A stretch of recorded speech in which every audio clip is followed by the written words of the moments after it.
Hello, hello, hello. Good morning, good afternoon, good evening. Greetings to you all, loved ones. I hope you are all doing well. I hope you are all fine.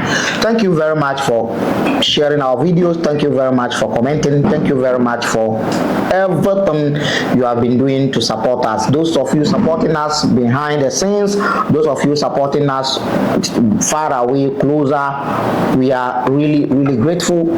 We are grateful. Thank you very much. Another day, when the realities of life are uncovered, change is a must. Thank you very much. We are proceeding from the Islamic expose, the third Abrahamic religion. The third Abrahamic religion that claims superiority over any other religion. This is the religion we are scrutinizing. This is the religion we are breaking down into pieces. This is the religion that we are going into details to check from their own sources, not from any other sources, from their own sources, not ours. We did not write anything. We don't have any book. We did not write anything. It is their own sources that we are reading. We gave you 3 introductions to this topic of Al-Isra'wal wal-Miraj, the night journey to Jerusalem and the ascension to the sky to go meet Muhammad's God, Allah. We gave you 3 introductions. The last introduction has the idea of why Muslims are trying to fix this story. Muslims trying to hype this story.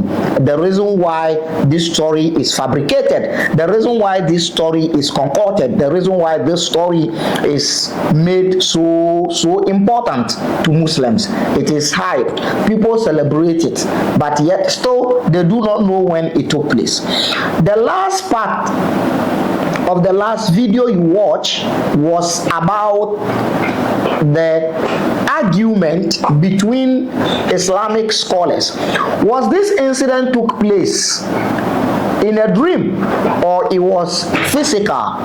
If it is physical, then Muhammad embarked on the night journey and also ascended to the sky with the physical body.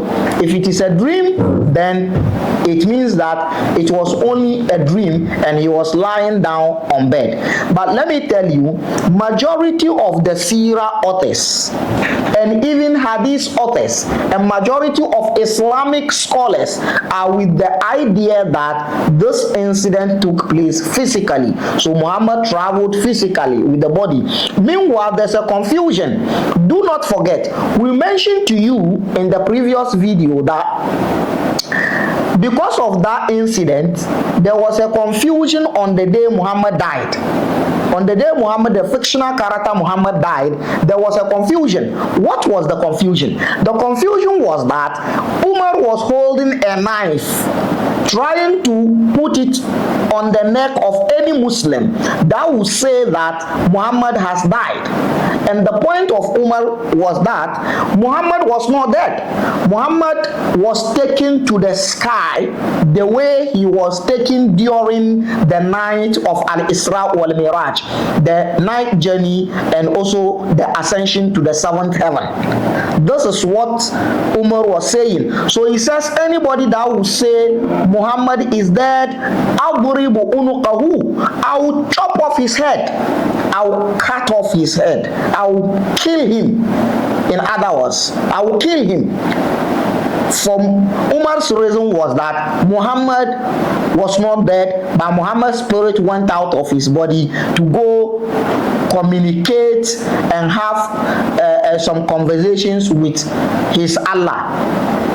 And then Abu Bakr came and turned the whole game around, and the famous saying of Abu Bakr that has been recorded in Islamic books was that man kana ya'budu Muhammadan fa inna Muhammadan qad mat wa man kana ya'budu Allah fa inna Allah bakin la yamutu abada. This is what happened. Now, this was the last book I was holding in the last introduction video you watched, right? Yeah, this is the book I was holding. This man here spoke about the argument about whether Muhammad went to Isra'wal Miraj physically or it was a dream. He has so many discussions. He has mentioned so many ideas about Islamic scholars. This man does not believe in that miracle, the miracle of Muhammad ascending or embarking on the night journey on a flying animal. He doesn't believe in it. So a lot of Islamic clerics, a lot of Islamic scholars had problem with him. So he has to author this book twice. The first one came out, the first one was launched, published, and the whole Islamic community in the world stood against him. So he has to edit some of the things, and then he wants to do some changes. Yet so the changes has problem. Anyway, so the man discussed this into details, and he mentioned different opinions about this idea. You see, if Umar has been reported to say that Muhammad is not dead, does it mean that Umar had an idea of the incident that Muhammad was lying in the room, Muhammad was sleeping in the room while his spirit went to Baitul Maqdis or Jerusalem? Is that the case? If that is the case, then why is it that other Muslims think Muhammad embarked on that journey physically? The journey of Isra'wal Miraj is a blow to Islamic religion. One of the things that shake and crash and destroy the core foundation of Islam is Isra'wal Miraj, the night journey and the ascension. Listen, it is not current or in this modern world that Isra'wal Miraj has been ridiculed. It is not in this modern world that Isra'wal Miraj has been seen as hoax. During Muhammad's time, the fictional character's Muhammad time, during his time, a lot of Muslims, a lot of Arabs left Islam because of this fabricated story. And I told you the reasons, some of the reasons why this story was fabricated and why this story was hyped. But they picked the story from somewhere. They picked the story from Zoroastrianism.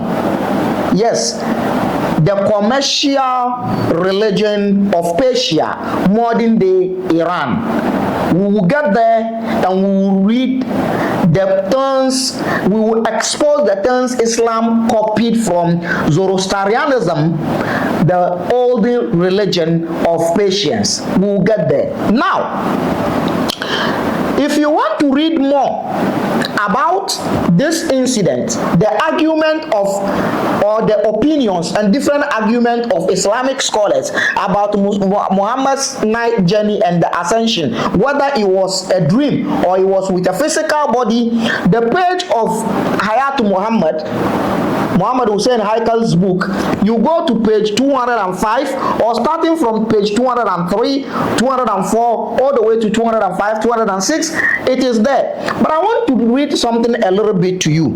Now, he says, Al-Isra'u bi-ruhi am bil-jasad. It's a caption in the book, page 204. Hayat Muhammad, Haikal Muhammad is saying this. He says, the Al-Isra, the night journey, was it Biruh, spirit alone, which is like in the form of a dream, Am Bil Jasad, or it is with the physical body? And then he has this to say. He said, يستند الذين يقولون بأن الإسراء والميراج إنما كان بروح محمد إلى حديث هاني. Now, those that claimed and believe that the night journey and the ascension of Muhammad took place physically with his physical body is that they have their basics. Their basics was hadith. The hadith of Hani, the crash of Muhammad. Muhammad's crash, Hani, Fahita or Hind, Who was Muhammad crashed before Islam, and was Muhammad crashed after Islam?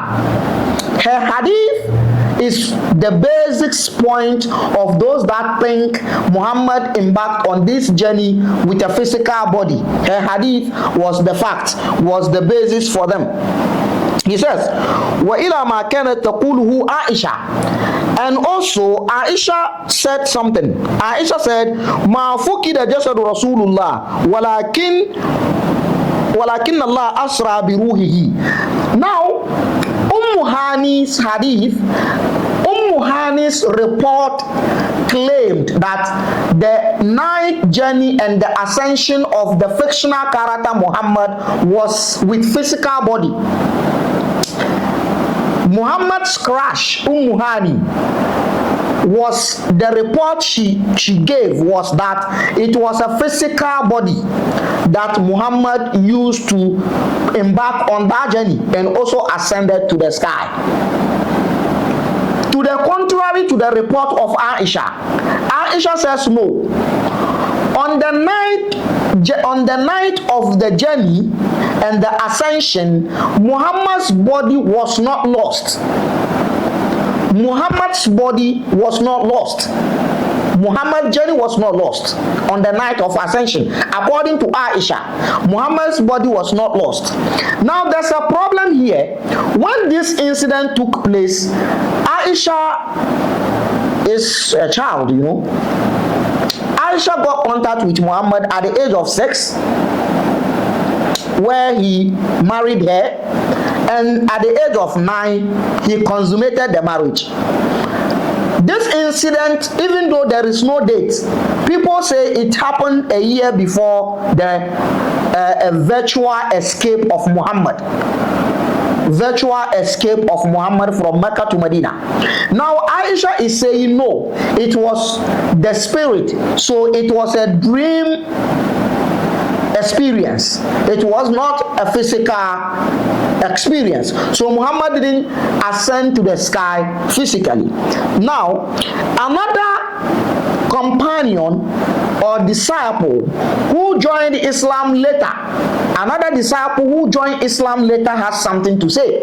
What did he say? This man is known as Muawiyah ibn Abi Sufyan. Muawiyah said that إِذَا سُئِلَ عَنْ مَسْرَ رَسُولُ اللَّهِ, if anybody asks Muawiyah about the ascension of Muhammad, Muawiyah would say that كَانَ رُؤْيَا مِنَ اللَّهِ, it was a dream. It was a dream. Sadiqa, it was an emphatical dream from Allah. Now listen, when you put all these two together, it ends up to 3 different ideas. There's a difference between a dream, and there's a difference between someone who is not sleeping but he had experience, what some people would like to call astral projection, spiritual traveling, or soul traveling, or whatever they call it. I don't know where the soul traveled to. Now, according to what Aisha is saying, Aisha was not saying Muhammad embarked on this journey asleep. So it's some kind of astral projection. And then Muawiyah is saying it was a dream. So 3 different opinions. It was with the body. It was some type of soul traveling, some form of soul traveling, and it was a dream. 3 different things. In any case, I'm telling you, nothing of this sort has ever taken place, because there is no date and it cannot be substantiated. You can't authenticate it. It's a lie. Some people are throwing shades on social media, especially on Facebook. Continue to throw shade. I know you can only throw shades for now. Yeah, I saw them writing certain things. You are throwing shades. I know that is what you can do for now. A lot is coming, so you need to save your strength for the huge blow that is coming, because storm is coming. Now, So this is the whole thing. Now Muhammad Hussein Haikal decided to go with the soul traveling or astral projection idea. He's a contemporary author. Now someone reacted to what he says. He decided to go with the astral projection thing, the author of this book. But someone in the book reacted to it and condemned the idea of the astral projection or soul traveling. So Al-Isra'wal Miraj, according to majority of Muslims, was not astral projection. It was not a dream. It was a physical experience by Muhammad. Now, we are going to start and delve into Al-Isra wal-Miraj. Come with me in As-Siratul Nabawiyah, the second oldest biography of Muhammad by Ibn Hisham. This is volume 2 or part 2 of the book. The first page is about Al-Isra wal-Miraj. Al-Isra wal-Miraj is what the part 2 of this book starts with. Now, I'll read 3 different reports about this incident in this particular book for you. And then we'll digest and dissect it and draw a bottom line. Now, do not forget, Ibn Hisham is with idea of people who said it was a physical incident. Now, all the narrations, all the experiences that are said to be had by Muhammad in the whole idea of Al-Isra wal-Miraj is alluding and pointing to the fact that it was a physical incident. Now, there was an issue about the animal, but before then, let's get to it. The first narration I want to read to you was a narration of one of the companions of Muhammad, Abdullah ibn Mas'ud. He has this to say, Fima balagani anhu. Now, Ibn Ishaq, who is originator of the Sirah, the biography of Muhammad, said he had a narration, a report from Abdullah ibn Mas'ud that Yaqul, Abdullah ibn Mas'ud said, Utiya Rasulullah bil Borak. Borak was given to Muhammad. The apostle of the deity Allah was given Borak. What is Borak? هي الدابة التي كانت تُعْمَلُ عليها الأنبياء قبله. Borak is an animal that the previous Abrahamic prophet ride upon. Did you hear that? According to this narration, the previous Abrahamic religious prophets, according to Islamic religion, all the Abrahamic religious entities or personalities or characters are prophets. Noah is a prophet. Elijah is a prophet. Elisha is a prophet. Abraham is a prophet. Aaron is a prophet. Moses is a prophet. Jesus is a prophet. According to Islam, everybody is a prophet. All the characters that played a huge role in Abrahamic religious, the previous Abrahamic religion, all religions, all of them are prophet. So according to the narration of Ibn Mas'ud, the animal called Borak was an animal which all the previous prophet ride upon.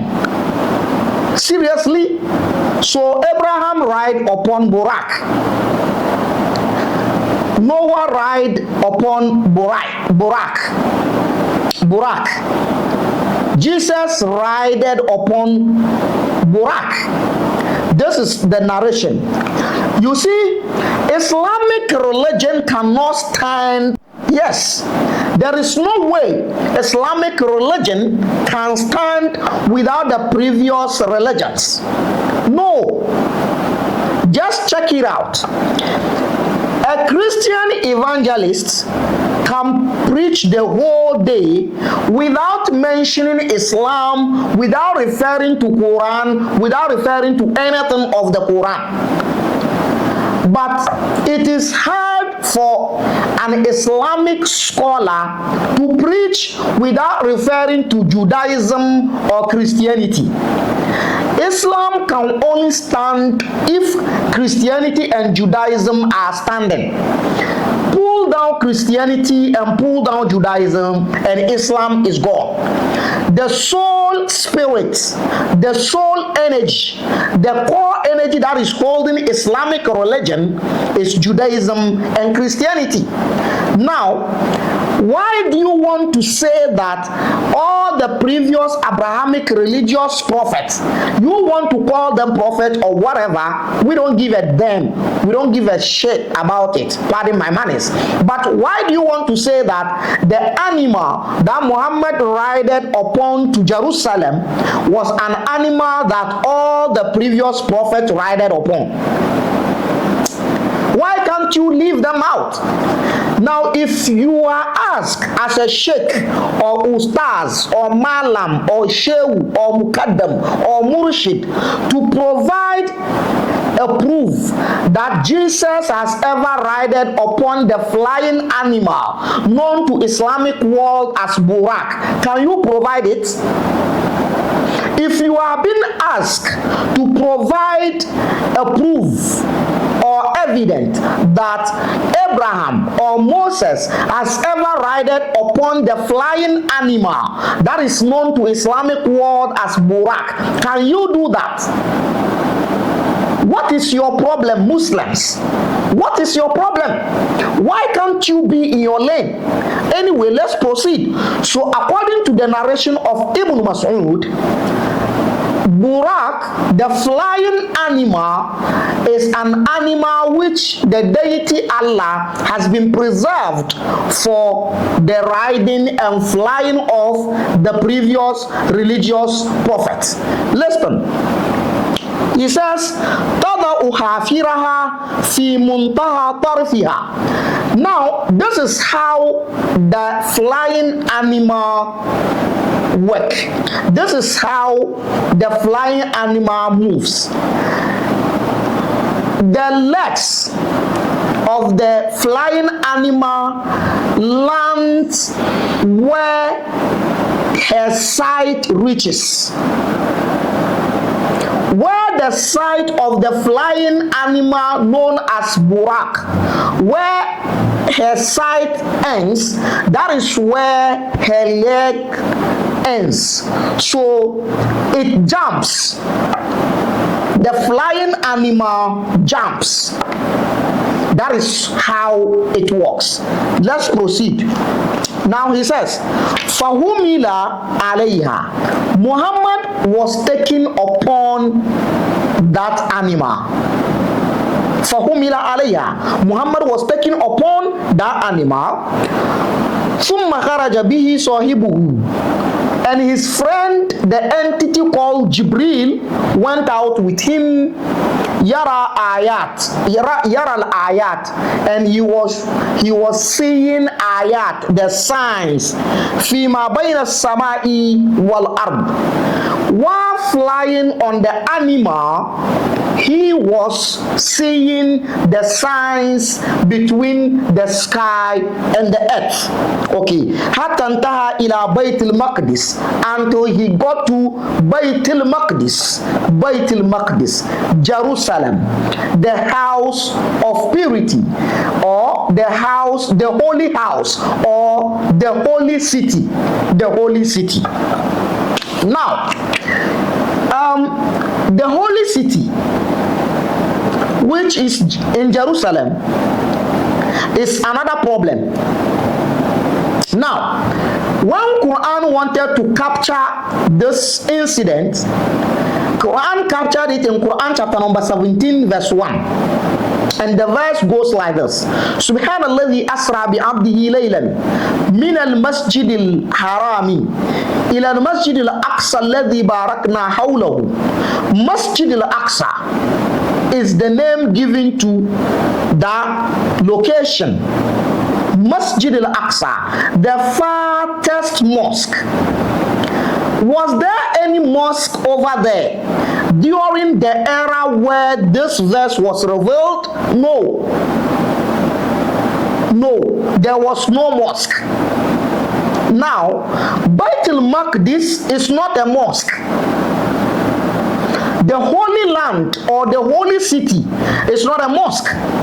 Jerusalem is not a mosque. So why is Quran calling it a mosque? Technically, we all know what mosque is.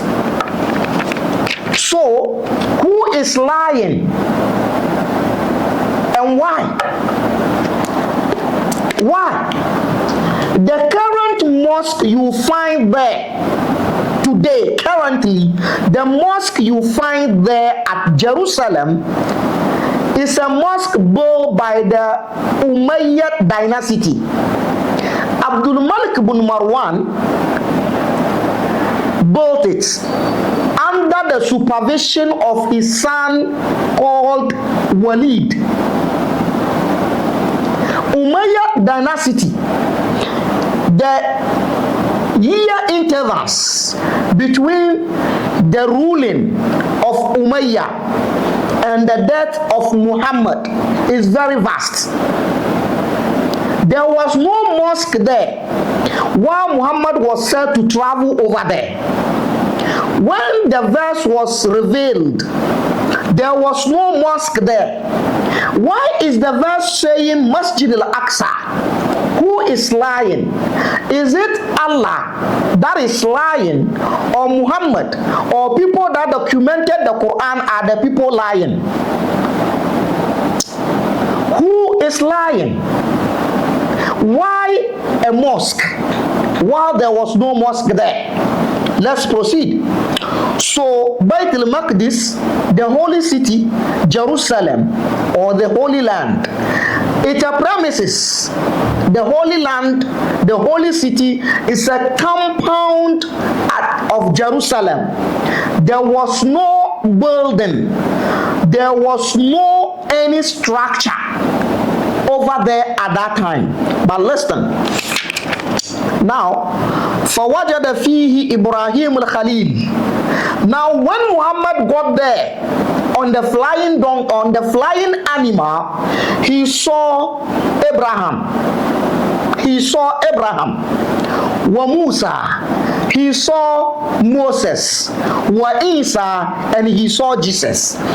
I told you in the last video you watched that these Muslims are trying to hype and raise Muhammad and place Muhammad over the previous Abrahamic entities or characters. I told you. Now you see it clearly. Now let's come back to the Borak. Let's come back to the Borak, the animal. There's a definition or there's a description of the Borak in this book. Now if you go to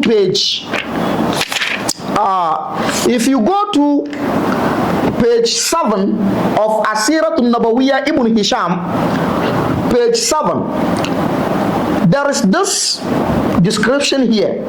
They said, وَاخْتُلِفَ الْأَقَاوِيلِ فِي صِفَتِهِ. The animal Muhammad rided upon, which is said that all the previous Abrahamic religious prophets also rided upon, has different descriptions. And this is Ibn Abbas reporting. He says, that animal is shorter than al-bagl. What is al-bagl? Al-bagl is a mule. A mule is an animal a hybrid animal between a donkey and a horse. A product between a donkey and a horse. Hybrid. That is what they call al-bagl in Arabic language, which is a mule. Now, this Borak that Muhammad rode upon, the flying animal, is shorter than a mule. وَفَوْقَ الْحِمَارِ, but it's a little bit taller than a donkey. And he said, وَجُهُ كَوَجْهِ الْإِنسَانِ, the face of the flying animal is like a human face. In fact, in some narrations, the face of the flying animal is like an 18-year girl face. An 18-year girl face. That is how the face of the flying animal looks like. 18 in some narrations. Come and make noise on this, and I'll come and read those narrations and disgrace you. In some report, in some narrations, the animal Muhammad rode upon, the flying animal, the face of the flying animal is like a face of an 18-year girl. Okay, yes, this incident took place in the room of Muhammad's crash, and the animal he climbed, the face of the animal, the flying animal, is like a face of a woman, an 18-year-old girl face, right? I don't know if you can connect the dots, or you can place the dot on the eyes and cross the T's. Fine, let's proceed. The face of the animal is like a face of a human being. وَجَسَدُهُ كَجَسَدِ الْفَرَسِ, and the body of the animal is like the body of a horse. وَكَوَائِمُهُ كَكَوَائِمُ الثَّوْرِ, and the legs of the animal is like the legs of a bull. This is the description here. So now you heard the animal. There is no animal like this anywhere in the world. In the reality of life, in the physical life we are living, there is no such an animal. So you can't authenticate. You can't find the animal anywhere. Go state zoology, state everywhere. You can't find this type of animal anywhere. This type of animal can only be found in two places.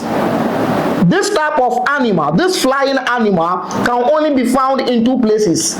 The first place, in places like this. In Islamic books, you can find this type of animal. The second place you can find this type of animal, in the Muslim's head.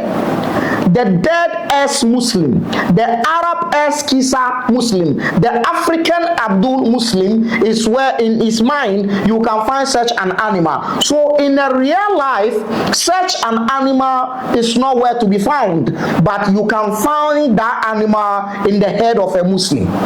In the head of a Muslim, there is that type of animal. So let's proceed. So when he got there, he saw Abraham, he saw Moses, and he saw Jesus. And what happened? And then fi nafar min al-anbiya, and also saw other prophets. Why didn't the other prophet names mentioned? Now, Abraham was dead long time ago. Moses was dead long time ago. Jesus was dead long time ago. That is, if they ever existed. If these characters, three characters, has ever existed, they were dead long and gone. But Muhammad met them at Jerusalem. Muhammad met them at Jerusalem, so they are ghosts, right? Let me tell you this. In Islamic religion, Muslims don't believe in ghosts. Muslims don't believe in ghosts. In fact, one of the things that Muslims lambast Christians with is the Holy Ghost idea. The Holy Ghost idea. So Muslims don't believe in Holy Ghost. They don't believe in a ghost, not to talk of believing in a Holy Ghost or dirty ghost. Muslims don't believe in that. Now, Moses, Abraham, Jesus, all these people were dead and gone, but Muhammad met them in Jerusalem. So what are they? Are they ghosts, or they are physical humans? They are probably ghosts, right? Or they are humans? Of course, they are ghosts.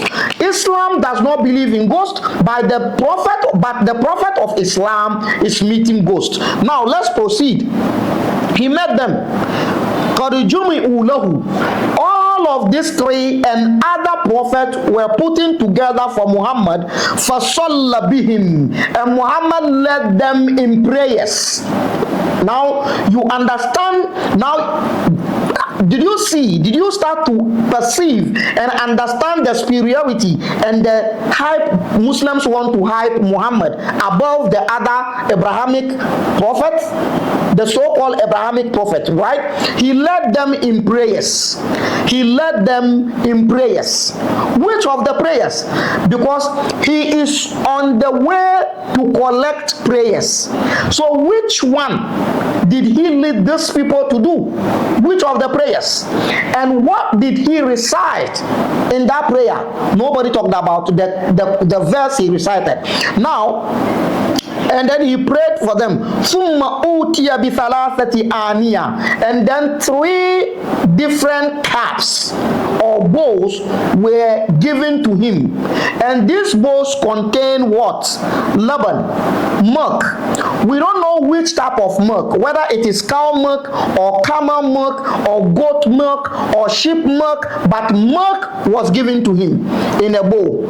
And then the second bowl contains khamr, alcohol, and the third bowl contains water. So 3 bowls, one contains milk, one contains alcohol, and the other contains water.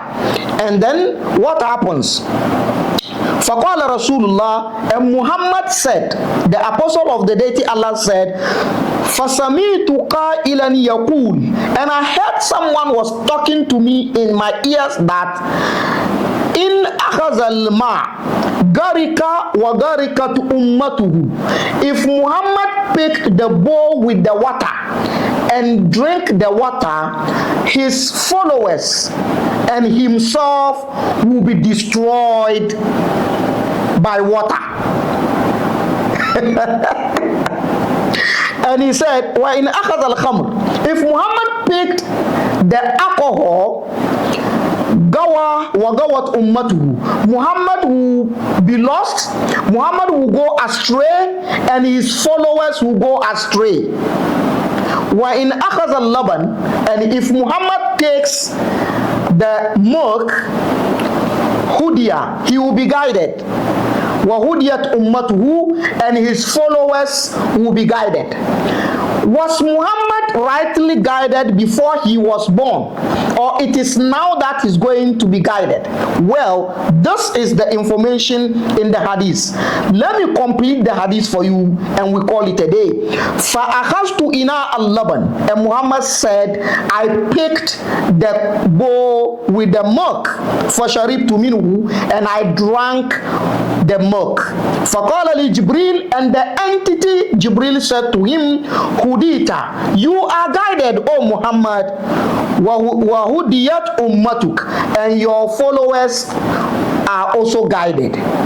So milk is a guidance, water is distraction, alcohol is going astray. Now you Muslims that take alcohol, how is market? This is what took place in Jerusalem. Follow me in the next video as we proceed. This is interesting. The descendant of Thoth, the prophet of Africa. Bye-bye.